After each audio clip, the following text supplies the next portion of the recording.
네, 안녕하세요. 산림청 해외자원 담당과실에서 레드플러스 관련 업무를 담당하고 있는 김가영이라고 합니다. 네, 이번 강의는 산림을 통해서 기후변화 대응을 어떻게 할 것인가, 저희 해외자원계획에서 주력을 하고 있는 레드플러스에 대한 사업에 대한 일반적인 사항들을 공유하는 자리를 갖도록 하겠습니다. 목차 같은 경우는 첫 번째로는 기후변화와 산림에 대한 연계성, 그리고 레드플러스의 개념과 레드플러스가 어떻게 해서 논의의 테이블 위에 올라가서 발전을 했는지에 대한 역사, 그리고 레드플러스 이행을 하기 위해서는 어떤 단계들이 필요한지, 어떻게 단계별로 이행을 해 나가는지와 레드플러스를 이행을 하려면 예산이 필요한데 이렇게 지원을 하는 주체는 어떤 플레이어들이 있는지, 마지막으로는 레드플러스를 통해서 온실가스 감축뿐만이 아니라 다른 기타 효과들이 있어서 그런 효과들에는 어떤 것들이 있는지에 대해서 알아보도록 하겠습니다. 먼저 기후변화와 산림입니다. 1988년도에 세계 기상기구라는 WMO와 유엔 환경계획이라는 유네비 공동으로 설치를 한 기구가 있는데, 이 기구가 IPCC라고 기후변화에 관한 정부 간의 협의체입니다. IPCC 같은 경우는 세계의 다양한 과학자들이 모여서 기후변화에 관련돼서 분석을 하게 되는데, 과학적인 근거를 기반으로 합니다. 그래서 여기에서 나오는 이슈나 안건 같은 것들이 나중에 유엔 기후변화 협약에서의 협상으로도 이어지기도 합니다. 매년 는 아니지만 주기적으로 보고서가 발간이 되는데, IPCC 최근에 나온 게 2021년도의 보고서, 6차 보고서입니다. 이 보고서를 보시면 상단을 보면은 붉은 파트가 있는데, 지금 핫 익스트림이라고 해서 극한의 더위, 폭염이 계속해서 증가하고 있다라는 것을 보실 수 있고요. 아래 같은 경우는 헤비 프레시피테이션이라고 해서 극한의 강수량이 계속해서 증가하고 있다는 게 그린 파트로, 녹색으로 보여주고 있습니다. 여기 위에 제목에서도 보이다시피 기후변화가 이미 전 세계적으로 거주하는 지역에 영향을 주고 있고, 그리고 이 기후위기라는 이슈 자체가 인간으로 인해서 야기가 된다라는 내용들이 포함이 되어 있습니다. 지금 여기 보시면은 1.5도, 2도, 4도에 따른 시나리오가 설정이 되어 있습니다. 지구온난화의 수준을 어떻게 조절하느냐에 따라서 이 시나리오가 변경이 가능하긴 하겠지만, 현재로서는 지구 표면 온도 자체가 1도까지 상승을 한 상태이기 때문에 1.5도 아래로, 1.5도 미만으로 제한을 하기 위해서는 선진국뿐만이 아니라 개도국, 모든 국가들이 조금 더 빠르고 정확하게 행동들을 취해야 한다라는 것들을 보여줄 수 있는 자료라서 가져왔습니다. 다음으로는 FA 보고서인데, 부문별로 온실가스가 배출이 되는 그런 퍼센테이지가 조금 다릅니다. 첫 번째로는 1순위로는 에너지 파트가 35%가 되겠고요. 두 번째로는 24%에 해당하는 게 농업과 산림, 그리고 기타 토지 사용 부분입니다. 그리고 그 다음을 이어서 21% 차지하는 게 산업, 14%는 교통 부문, 그리고 6%가 건물 부문입니다. 저희는 이번 강의를 통해서는 농업이랑 산림이랑 기타 토지 사용에서 발생을 하는 온실가스의 비율이 24%인데, 이 중에 산림 파트를 보도록 하겠습니다. 유엔 레드 프로그램에서는 기후변화라는 이슈에 대응을 하기 위해서는 산림이 가장 빠르고 그리고 비용 효과적으로 기후위기에 대응을 할 수 있는 솔루션이다, 해결책이다 라고 제시를 하고 있습니다. 이거와 관련된 영상이 한 2분 정도 소요되는데, 영상을 잠시 보고 나서 레드플러스에 대한 개념으로 넘어가도록 하겠습니다.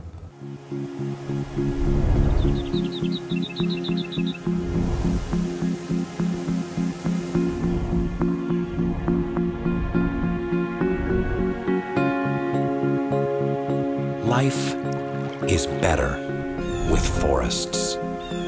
Need proof? You'll find plenty in your science. Or you could just walk in one and see for yourself. See that forests are more than trees. See they are home to countless living beings. Living beings like you and me, whose lives are better with forests. forests that bring us rain, rivers, water. Water that brings us food in the forest and beyond. Forests bring peace, quiet, the very air we breathe. They keep us cool, and not just people, the whole planet. People need forests, and now, more than ever, forests need people.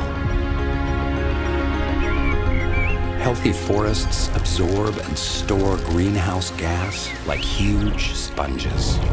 But the destruction of forests releases those greenhouse gases.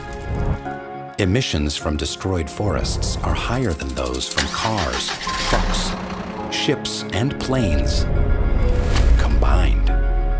Forests are the fastest, cheapest climate solution. Better with forests. 방금 이제 보여드린 영상 자체가 산림에 대한 가치나 중요성을 충분히 느낄 수 있는 영상이었다고 생각을 하고요. 바로 이어서 레드 플러스에 대한 개념으로 넘어가도록 하겠습니다. 이제 레드와 플러스로 볼 수 있는데 앞에 이제 레드가 되어 있는데 산림 전용에서 배출되는 이제 이산화탄소를 줄이는 것, 또 뒤에는 이제 포레스트 데그레데이션이라고 해서 산림 황폐화를 방지하는 활동이 있고요. 플러스에 해당하는 활동은 뒤에 보면은 롤 컨저베이션이라고 해서 산림을 보존하는 활동, 그리고 Sustainable Management of Forest라고 해서 산림을 지속 가능하게 경영을 하는 것, 그리고 나서 맨 마지막으로 Enhancement of Forest Carbon Stocks라고 나와 있는데 이제 산림이 탄소 흡수원으로서 작용을 하기 때문에 이런 탄소를 축적을 하는 능력을 강화하는 활동이 레드 플러스에 해당이 되고요. 이 활동들은 전체적으로 이제 Developing Countries 개도국에서 이행이 됩니다. 그렇다면 하나씩 조금 더 살펴보자면 산림 전용 방지 같은 경우는 우선 전용은 산림의 목적, 사용을 하는 용도를 변경하는 것을 뜻한데 예를 들면은 농업 활동을 지속하기 위해서 농지로 이제 면적을 확대해 나간다든지 혹은 거주지나 인프라 개발을 위해서 이제 산림이 있는 곳들을 파괴하는 활동들이 산림 전용으로 되겠습니다. 산림 황폐화 같은 경우는 이제 개도국에서 나무를 베서 어떻게 활용을 할까라는 부분을 이제 보시면은 이해가 되겠지만 산림 주변에서 산림에 대한 의존도가 높은 가구들이 있을 테고 그 가구들은 대부분 전력이나 수자원에 대한 이제 자원에 대한 접근성이 많이 떨어집니다. 그렇다 보니까 나무 땔감을 떼서 그거를 물을 끓이거나 조리, 취식 활동을 하거나 혹은 이제 열대림 국가가 아닌 이제 몽골이나 기타 이제 중앙아시아 국가들은 겨울이 있을 수 있으니 난방 연료로도 활용을 할 수 있고요. 그리고 이제 화전 농업이라고 해서 산림 부분들을 일부 이렇게 불을 태워서 농업 활동을 한다든지 아니면 이제 자연재해 때문에 이제 산림의 질이 좀 떨어지는 것을 산림 황폐화라고 할 수 있고요. 산림 보존 같은 경우는 이제 산림 안에서 나무를 지키는 일도 중요하고 그 안에서 서식하고 있는 식물이나 생물, 동물들이 있기 때문에 보호구역으로 설정하는 일, 그리고 이 설정하는 구역 자체를 조금씩 확장해 나가는 일이 산림 보존과 맞물릴 수 있는 활동들이 되겠습니다. 이제 지속 가능한 산림 경영 같은 경우는 이제 산림을 활용을 해서 수확을 하고 가공을 하고 이제 그 가치사슬 안에서 사회적으로, 경제적으로, 그리고 환경적으로 지속 가능하게끔 경영을 해야 된다라는 활동들이고요. 마지막으로 산림 탄소 축적에 대한 증진은 간단하게 말하면 나무를 심어서 숲을 조성을 한다거나 혹은 산불이나 산사태로 인해서 이제 타격을 받은 그 곳들을 복원시키는 일, 그리고 이제 맨 앞에 나왔던 산림 전용처럼 전용이 되었던 곳들을 다시 살리는 일이 산림 탄소 축적 증진에 해당하는 활동으로 볼 수 있습니다. 지금 맨 처음에는 이렇게 나무가 많은 상태였는데 조금씩 사라져가지고 원래는 산림이 탄소를 흡수하는 기능을 할 수 있는데 역효과가 나서 탄소를 배출하는 상황이 되고 지금 아래 사진은 벌채, 불법 목채를 하는 사진입니다. 그래서 이런 게 산림 전용과 황폐화에 대한 사진이고요.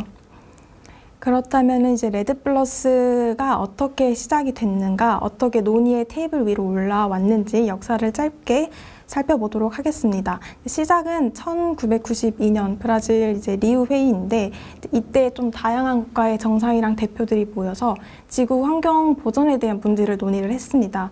배경은 디벨롭먼트라는 개발이라는 것 자체가 환경이랑 동떨어져서 별개로 고려할 사항이 아니라 개발과 환경이 공존을 해야 된다, 이런 지향적인 방향성을 가지고 있어서 이 과정에서 이제 지속 가능한 개발이 이슈가 되었고, 선진국과 개도국이 서로 상호 의존성을 가지고 있다, 이런 중요성이 부각이 되고, 사실 환경이라는 문제가 선진국이 과거에 먼저 개발이 이루어졌는데 그 과정에서 역사적인 책임이 어느 정도 있기 때문에 개도국에서의 이런 자연을 보존을 하는 그런 활동들에 있어서 역량적으로나 기술적으로나 혹은 이제 재정적으로 선진국의 지원이 필요하다라는 이제 필요성이 부각이 되었던 게 92년도였습니다. 그리고 나서 94년도에 이제 유엔 기후 변화 협약이 이제 발효가 됩니다. 이게 이전에 리우회의에서 채택이 되고 이제 그 후에 2년 후에 이제 발효가 되었는데, 공동의 그러나 차별화된 책임의 원칙에 따라서 각기 다른 책임감을 부담을 가지게 됩니다.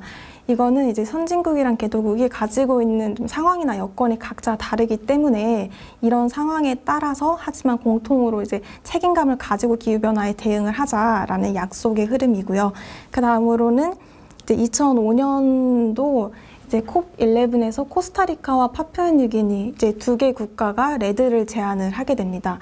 여기에서 레드는 앞서 말한 레드 플러스보다 이전의 단계에서 이제 말하는 걸로 deforestation, 산림 전용으로부터 이제 배출되는 것을 감소시키자라는 것을 논의가 시작이 됩니다.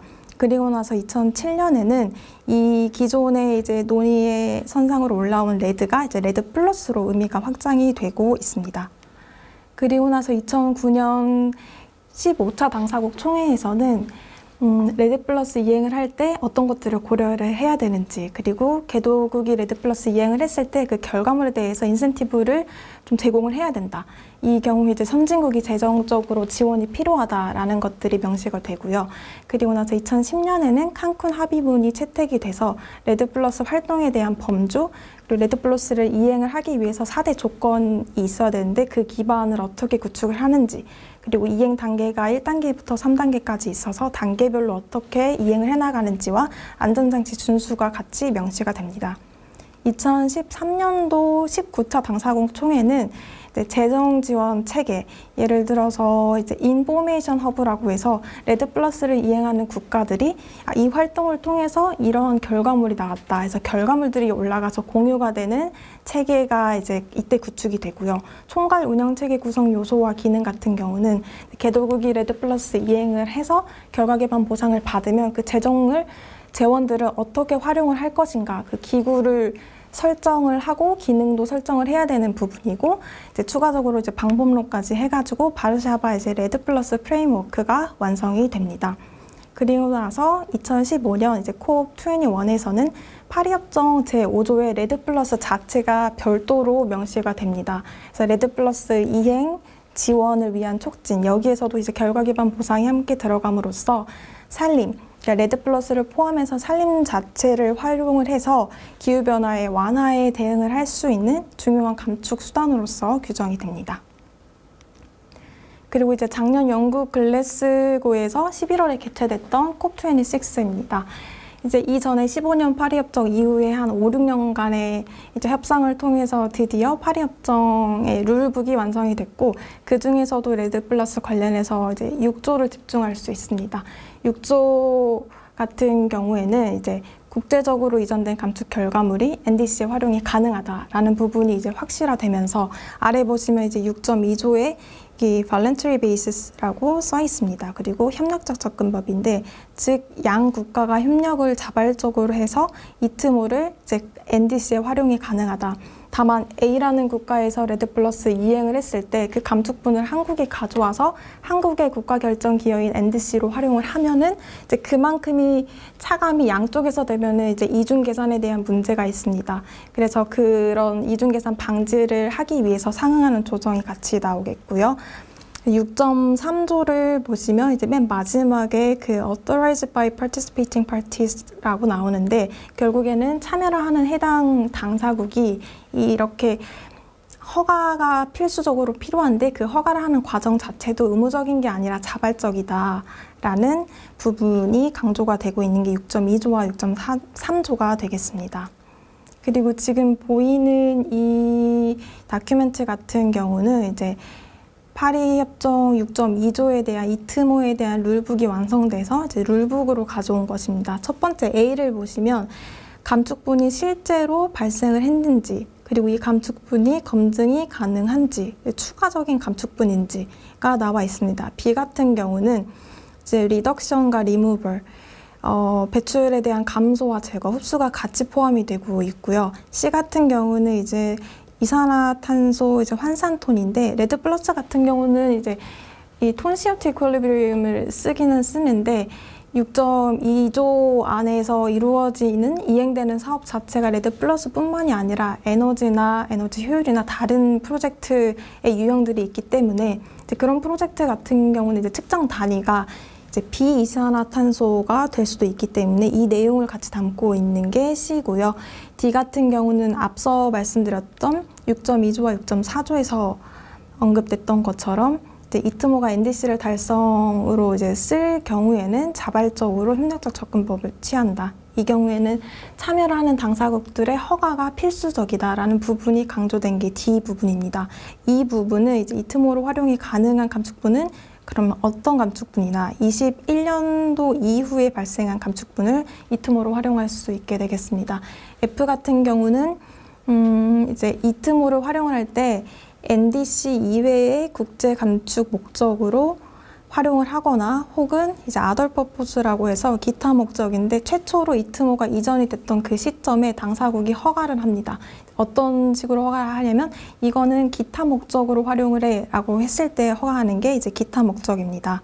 그리고 마지막으로 G 같은 경우는 6.4조 메커니즘, 6.4조 사업에서 발생하는 감축분이 있는데 이 감축분이 국제적으로 이전되는 경우에도 이제 이트모로서 이제 상응하는 조정에 이제 적용이 된다라는 부분을 알 수 있습니다.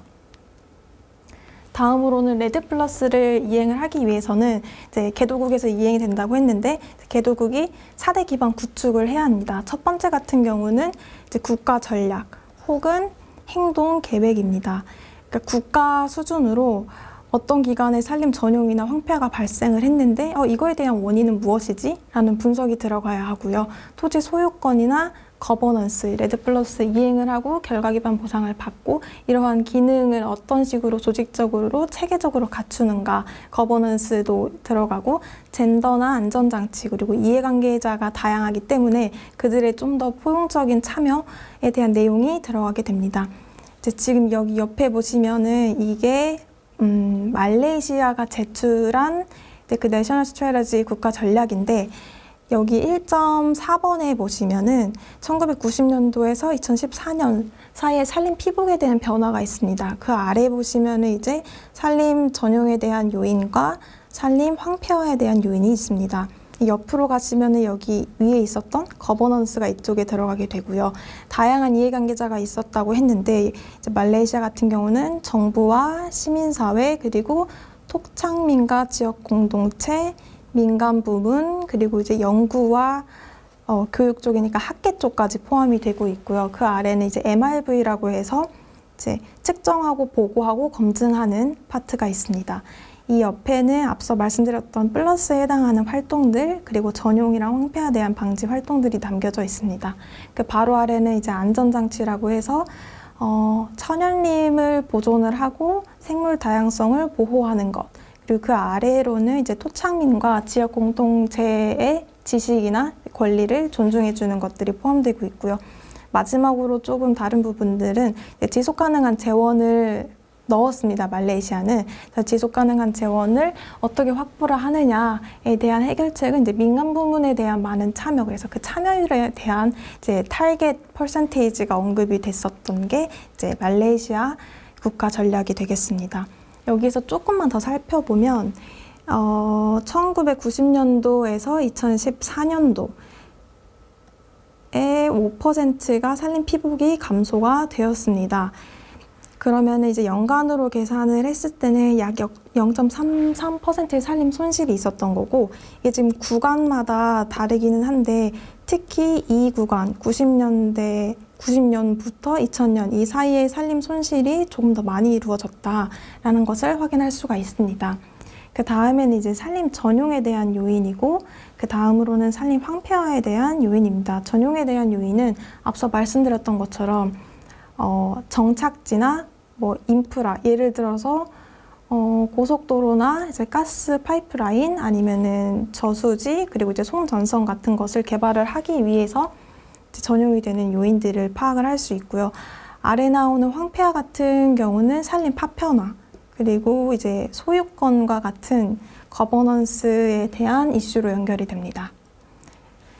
그 다음으로는 이제 말레이시아 같은 경우는 2011년도에 레드+ 이행을 위해서 방향성이랑 전략 수립을 하는 차원에서 국가 수준의 이제 스티어링 커미티라고 운영위원회가 설립이 됩니다. 그 아래에 기술위원회가 있고 그 아래에는 이제 측정을 하고 보고를 하는 파트가 있고 세이프가드는 이제 안전장치에 대한 서머리 리포트를 만들 수 있는 부서가 있고요. 그 옆에는 베리피케이션이라고 해서 앞서 측정되고 보고된 것들을 인증을 하는 단계가 이쪽에 있고요. 마지막에 파이낸스는 그 결과 기반 보상에 대한 평가를 하는 이제 부서가 만들어지게 됩니다.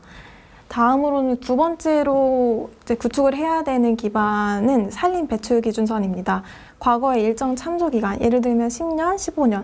사실 이 기간에 대해서는 몇 년으로 해야 돼 라고 이렇게 명시가 되어 있지는 않지만 대부분은 10년 이상이고 그럼 이 기간 동안에 산림 전용이나 황폐화가 얼마나 일어났는지 혹은 흡수 활동이 또 있었는지를 평균치로 나오는 값입니다. 이 값은 측정을 하는 이유는 레드+를 이행을 하기 이전과 이후에 어떤 식으로 변화가 이루어졌는지에 대한 성과를 측정을 하기 위해서 이 기준선을 설정을 해야 합니다. 예를 들면은 이제 베트남 같은 경우는 95년도에서 2010년도, 한 15년 정도를 참조 기간으로 설정을 했고요. 옆에 그래프를 보시면 이 주황색이 deforestation이고 이제 회색이 degradation입니다. 그래서 산림 전용과 황폐화로 인해서 배출이 이미 된 거죠. 그리고 동시에 이제 재조림과 조림 활동을 통해서 흡수가 되는 활동입니다. 여기서도 보면은 2000년에서 2005년 이 사이에 이제 황폐화랑 전용이 더 많이 된 거고요. 그리고 동시에 확인할 수 있는 거는 지금 흡수되는 활동들이 조금씩 더 늘어난다라는 것을 알 수 있습니다. 그래서 아래 보시면 이제 프렐이랑 FRL이 있는데 프렐 같은 경우는 배출이 된 양, 한 6천만 톤 정도가 배출이 됐고 하지만 동시에 흡수 활동으로 이제 상쇄가 되는 부분이 한 4천만 톤 정도 된다라고 이해를 하시면 되겠습니다. 세 번째로는 국가 산림 모니터링 시스템입니다. 레드+ 활동을 이행을 하면서 국가 산림에 대한 측정과 보고 그리고 검증이 가능할 수 있는 수준의 데이터와 정보를 제공을 하는 시스템을 구축하는 일인데 측정 같은 경우는 이제 레드+ 활동을 이행하는 기간에 얼마만큼 배출이 되고 또 얼마만큼 감축이 됐나 이런 것을 조금 더 정확하게 정량화하기 위해서 산림의 면적이나 축적 그리고 탄소량 변화에 대한 측정을 하는 것입니다. 그리고 나서는 이제 일관성, 투명성, 완전성, 정확성 이 기준에 맞춰서 보고를 하고 이제 측정된 것을 보고하고 보고된 값에 대해서 비교를 하고 분석을 하고 평가를 하는 게 이제 검증입니다. 또 마지막으로는 이제 안전장치 정보 시스템입니다. 레드+ 이행 전반에 있어서 안전장치를 고려했는지 그리고 어떻게 준수를 했는지에 대해서 투명하게 오픈을 하는 시스템을 안전장치 정보 시스템이라고 합니다. UN 레드에서 이제 세이프가드 인포그래픽이 있습니다. 이제 여기 A를 보시면은 국가 산림 프로그램의 목표에 부합을 하는지, 국제 협약을 준수를 해서 활동을 하는지에 대한 내용이 포함이 되고요. B 같은 경우는 산림 거버넌스 구조가 투명하고 효과적인가. C는 이제 토착민과 지역 공동체의 지식과 권리가 존중이 되는가. D 같은 경우는 다양한 이해관계자가 있는데 이 이해관계자가 완전하게 효과적으로 참여를 하고 있는지, 이 같은 경우는 이제 천연림이나 생물 다양성이 보존이 되고 있는지 혹은 기타 사회 환경적인 그런 편익들이 강화가 되는지, 나머지 이제 F와 G는 비슷한 맥락인데 역전 방지, 배출 이전 감소입니다. 예를 들어서 프로젝트를 A에서 진행을 했습니다. 여기에서 원래 기존에 배출이 됐던 것만큼이 이제 감축이 됐습니다. 감축이 발생을 했는데 알고 보니 이제 B라는 지역 혹은 이제 C라는 지역으로 이제 이전이 되는 겁니다. 그러면은 이 곳만 봤을 때에는 사업의 효과성이 있다라고 판단을 할 수 있지만 결국에 이 배출이 다른 곳으로 이전이 된다면 이렇게 효과가 있다라고는 볼 수가 없게 되겠습니다. 그리고 이전에 지금 이해관계자의 포용적 참여와 그리고 권리 존중에 대한 파트가 있었는데 이 파트가 이어지는 게 FPIC입니다. 그러니까 사전에 강제성이 없이 이 레드플러스 활동이 왜 이행이 되는지, 어떤 활동이 있는지, 어떤 효과가 있는지 수요조사라든지 다양한 이해관계자들이 함께 포용적으로 이 프로젝트에 대한 충분한 이해를 하고 합의를 하는 과정 자체를 이제 FPIC이라 할 수 있습니다. 다음으로는 단계별 이행입니다. 1단계는 앞서 말씀드렸던 것처럼 칸쿤 합의본에서 4대 기반 구축이 한번 언급이 됐었습니다. 그러면은 4대 기반 구축을 준비하는 단계가 이제 1단계입니다. 2단계는 예를 들어서 1단계에서 우리는 내셔널 스트래티지나 액션 플랜을 수립을 했습니다. 그러면 이제 2단계에서 그것을 이행을 하게 됩니다. 그러면 3단계에서는 이 상단을 보시면은 프로젝트가 있는데 이게 지금 소규모고 중국가로 가고 국가로 가고 이 국가로 가는 게 제일 이상적입니다. 그렇다면 이제 2단계에서는 중국가 수준에서 국가 수준으로 발전을 하는 준비를 하게 되고 3단계에서는 이제 국가 수준으로 레드플러스 이행을 하게 되고 MRV를 거친 후에 이제 그 결과물에 대한 보상을 받게 됩니다. 실질적으로는 국가 수준으로 레드플러스 이행을 할 때 RBP라는 결과 기반 보상을 받게 되는데 그래도 국가 수준에 어느 정도 상응하는 중국가 수준으로 이행을 해도 이제 RBP를 받을 수 있는 흐름이 되겠습니다.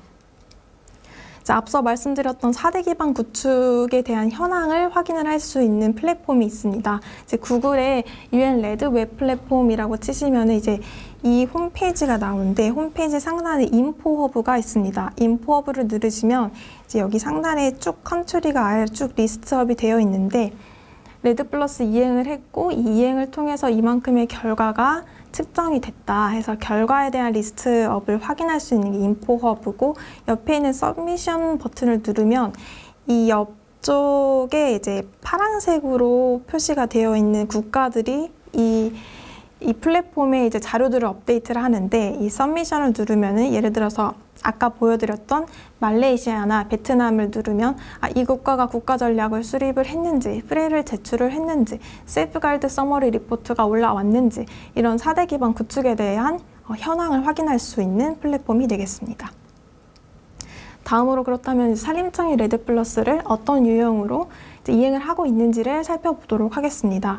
산림청 같은 경우는 지금은 프로젝트로 이행을 하고 있습니다. 저희가 이상향은 이제 중국가 수준이기는 하지만 현재로서는 이제 파일럿으로 하고 있기 때문에 소규모로 하고 있고 PMU는 이제 프로젝트 매니지먼트 유닛이라고 해서 사업단이 이제 PD를 작성을 같이 하게 됩니다. PD는 사업 설계서고 앞서 말씀드렸던 것처럼 내셔널 스트래티지 국가 전략에 들어가는 내용들이랑 많이 오버랩되는 부분들입니다.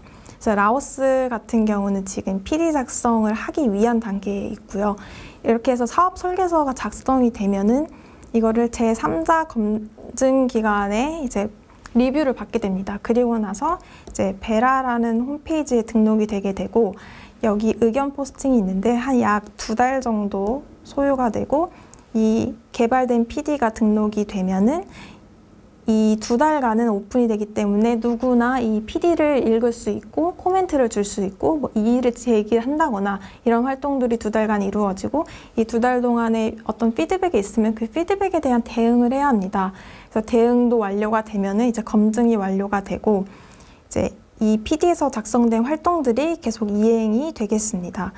그리고 나서 이제 사업이 어느 정도 이행이 되면은 모니터링이 필요합니다. 모니터링을 하는 이유는 이제 결과 기반 보상 혹은 이제 결과를 측정을 하기 위한 활동인데 인증을 받기 위해 모니터링 보고서를 작성을 하고 또 똑같이 제3자의 인증기관의 리뷰를 통해서 등록이 됩니다.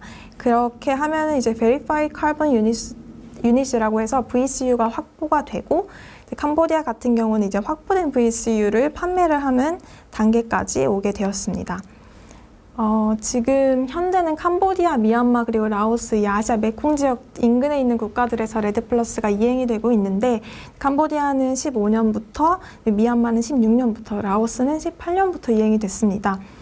주요 활동 같은 경우는 이제 공통적으로 들어가는 게 산림을 보호한다거나 불법 벌채가 이루어지는지를 감시를 하기 위한 산림 감시단을 운영을 한다든지 이런 공통적으로 들어가는 활동들이 있고 대체소득 사업 발굴은 이제 국가마다 조금 다릅니다. 캄보디아는 농업 기술을 전파하는 곳도 있고 태양 에너지를 활용을 해서 전력을 보급시킨다거나 아니면 수자원을 공급한다 이러한 측면도 있고요.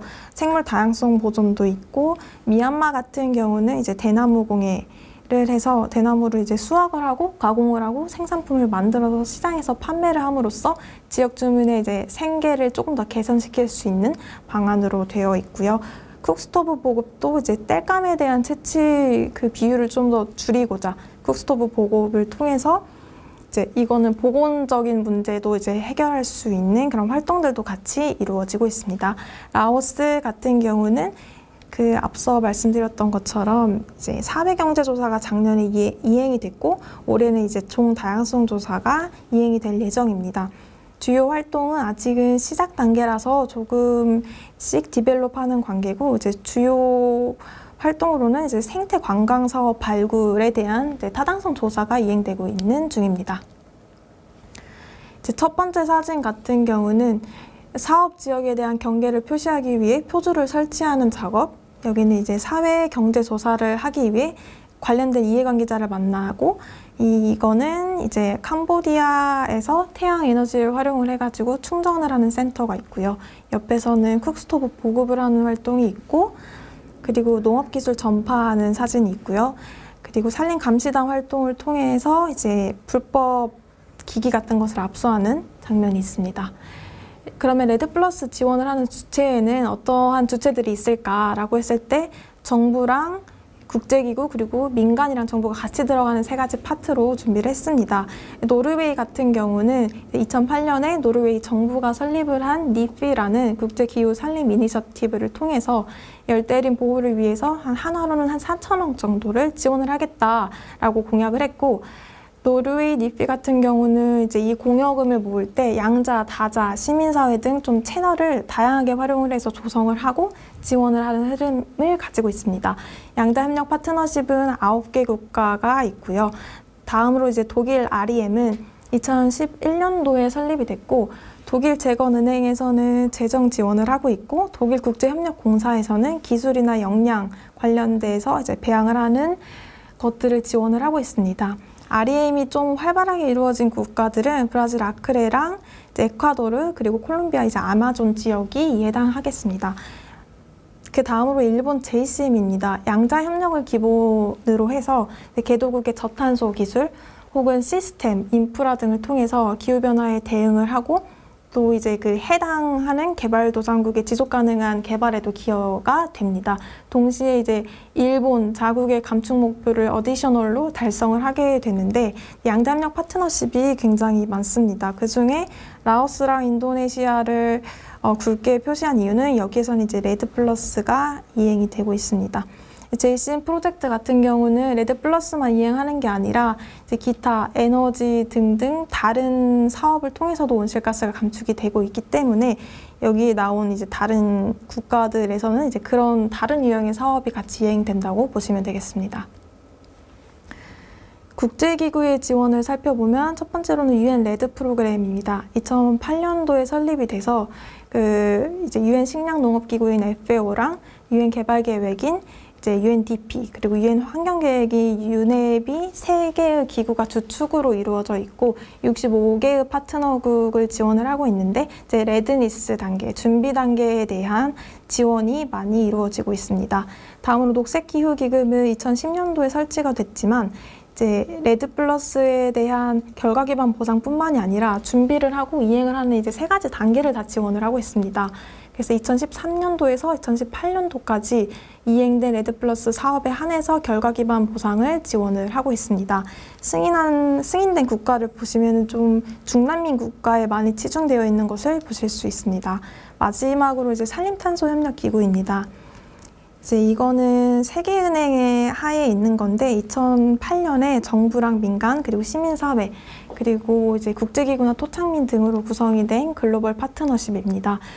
특이한 거는 준비기금과 탄소기금 두 개의 기금이 조성이 되는데 준비기금 같은 경우는 이제 레드니스 4대 기반을 구축을 하는 작업을 지원하는 데 쓰여지는 게 4.7억 불 정도가 되고 탄소기금 같은 경우는 이제 레드플러스 이행을 해서 그 결과 기반에 대한 보상을 하겠다 해서 두 개 합하면 한 14억 불 정도가 이제 FCPF로 운영이 되고 있습니다. 다음으로 정부랑 민간의 산림 재원 조성입니다. 이제 작년 4월에 기후 정상회의에서 발족이 된 게 이제 리프 콜리션이라는 자발적인 글로벌 연합체인데 목표는 2030년도까지 열대 아열대림 국가의 산림 보호, 산림 전용과 황폐화 방지를 위해서 정부랑 민간이 공동으로 산림 재원 10억 불, 하나로는 한 1조 정도를 조성을 하자라는 목표를 가지고 개도국이 중국가 수준 이상으로 레드플러스를 이행을 했을 때 그 결과값으로 이제 결과 기반 보상을 톤당 10불로 지원을 해준다라는 데 목적이 있습니다. 참여 주체는 국가가 공여를 할 수 있고 개도국은 중국가 수준 이상으로 레드플러스를 이행을 할 수 있습니다. 마지막으로 민간도 참여를 할 수가 있습니다. 참여 방법입니다.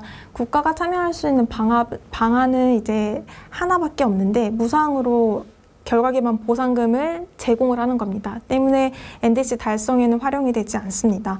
민간이 참여할 수 있는 방법이 3가지인데 첫 번째 방법은 국가랑 동일하고 두 번째 방법은 결과 기반 보상을 제공을 하되 그만큼의 감축 결과물을 확보를 한다.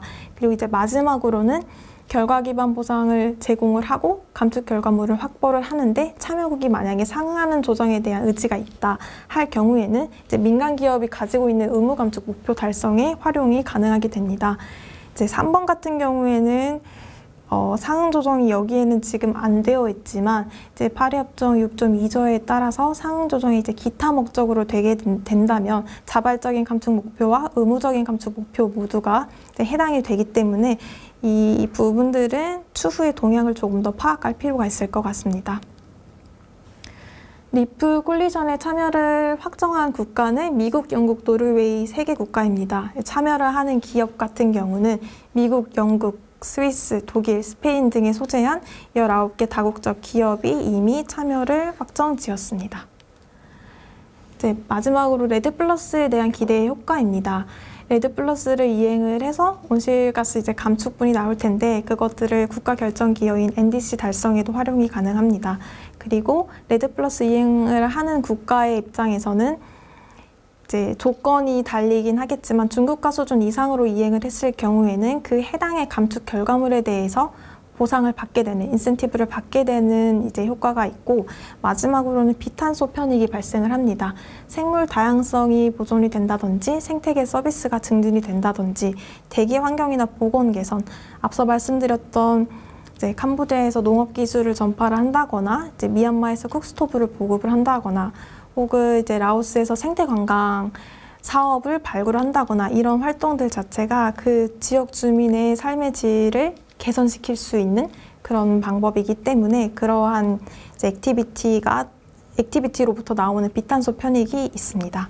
보시면은 이제 사회적 지속성과 경제적 지속성, 환경적 지속성입니다. 사회적 지속성 같은 경우는 안전장치에서도 말씀드렸던 것처럼 이제 지역 공동체나 원주민의 전통 지식이나 문화가 보존되고 산림 거버넌스 강화, 소유권에 대한 좀 더 명확한 구분이 거버넌스로 이어지고 투명하고 포용적인 참여, 다양한 이해관계자가 있기 때문에 시민사회가 됐든 원주민이 됐든 또 민간이 됐던 학계가 됐던 다양한 이해관계자들이 좀 더 민주적으로 참여를 하고 그리고 이제 일자리 창출이랑도 연결이 되고 있습니다. 이제 경제적 지속성으로 가게 되면은 일자리 창출이 되면은 당연히 이제 대체 소득이 발굴이 되는 거기 때문에 소득이 증대돼서 빈곤이 완화되는 현상이 있을 수 있고 중국가 수준 이상으로 레드 플러스를 이행을 했을 때 그 결과값에 대한 이제 보상을 받게 되는데, 이 결과가 지속 가능성을 확보를 함으로써 계속해서 그 프로핏을 가지고 레드 플러스를 이행을 하게 되면은 레드 플러스를 이행하는 사업의 규모가 조금씩 스케일업이 돼서 더 커지고, 이렇게 되면 이제 positive circulation이라고 해서 선순환이 됩니다. 환경적 지속성 같은 경우는 레드 플러스 자체가 산림을 보존을 하고, 동시에 그 안에서 살고 있는 이제 다양한 생물, 식물들이 보존이 같이 됩니다. 그리고 산이 있어야 할, 나무가 있어야 할 자리를 지킴으로써 자연재해에 대한 이제 탄력성도 조금씩 생기면서 기후 회복력으로도 이어지게 됩니다. 이제 마지막으로 정리를 드리자면, 레드 플러스가 무엇인지는 산림 전용과 황폐화에 대한 방지에 이제 플러스에 해당하는 활동, 보존과 지속 가능한 산림 경영, 그리고 탄소 축적 증진을 담고 있는 활동이고, 이거는 모두 다 개도국에서 이행이 된다라는 사업으로 이해를 하시면 되겠습니다. 그러면은 누가 하느냐? 방금 말씀드린 것처럼 개도국에서 레드 플러스를 이행을 하는데 4대 기반, 구축 기반, 앞서 말씀드린 것처럼 국가 전략이나 행동계획을 짠다거나 산림 배출 기준선을 제출을 한다거나 국가 산림 모니터링 시스템을 구축을 하고 이제 안전장치를 준수를 했느냐, 이러한 것들에 대한 준비를 하게 됩니다. 그리고 아까 말했던 1에서 3단계, 준비 단계와 이행 단계, 완전 이행을 함으로써 RBP를 받을 수 있는 단계별로 레드 플러스 활동이 이어지게 됩니다. 규모는 지금 현재 산림청이 하고 있는 프로젝트 소규모에서 시작은 할 수 있지만, 이상적인 방향은 중국가를 뛰어넘어서 국가 수준까지 발전시키는 것이 가장 이상적인 방향성입니다. 그러면 지원의 주체는 누군가? 앞서 말씀드렸던 것처럼 노르웨이, 독일, 그리고 이제 일본, 그리고 한국도 하고 있는데, 이제 국가가 참여하는 방법과 이제 국제기구, GCF나 FCF 등 국제기구도 참여할 수 있고, 민간도 참여를 해서 산림 재원을 조성함으로써 개도국의 레드 플러스 이행을 조금 더 지속적으로 규모 있게 할 수 있도록 이제 지원을 하고 있습니다. 앞으로 나아갈 방향성을 짧게 말씀드리자면, 그 레드 플러스에 대한 규모가 프로젝트에서 중국가, 그리고 이제 국가 수준으로 넘어가는 게 정말 필요한 부분인데, 이 과정에서 재원이 지속적으로 필요하기 때문에 그 재원을 조성을 하는데 정부랑 국제기구 그리고 민간이 함께 모아야 된다라는 부분이고, 파리협정 6조에 따라서 이제 협력적 접근법을 활용을 할 수 있기 때문에 국가와 국가가 서로 약속을 자발적으로 하게 됩니다. 이만큼 레드 플러스 활동을 통해서 감축된 그 결과값을 이제 한국이 가져와서 NDC 달성을 할 거야 라는 상호 간의 약속을 하게 됨으로써 NDC 달성에 활용을 할 수 있게 되겠고요. 마지막으로는 이 결과를 측정을 하는데 중요한 게 4대 기반 구축 중에서도 이제 프레일, 산림 배출 기준서를 제출을 하는 것과 이거를 MRV를 통해서 측정하고 보고하고 검인증을 받는 부분이 중요하기 때문에 이제 MRV와 그리고 놓쳐서는 안 될 안전장치 중수를 계속해서 하면서 투명하고 일관성 있는 레드 플러스 이행을 하는 게 앞으로 나아가야 할 방향이라고 생각합니다. 그 앞서 비디오에서도 영상이 공유가 됐던 것처럼 UN 레드 프로그램에서는 산림을 이제 기후 위기에 대응을 하기 위해서 가장 빠르고 비용적으로도 효과적인 부분이 산림이다라고 말씀을 드린 것처럼 이제 레드 플러스에 대한 관심 많이 가져주셨으면 좋겠습니다. 이상으로 강의를 마치도록 하겠습니다.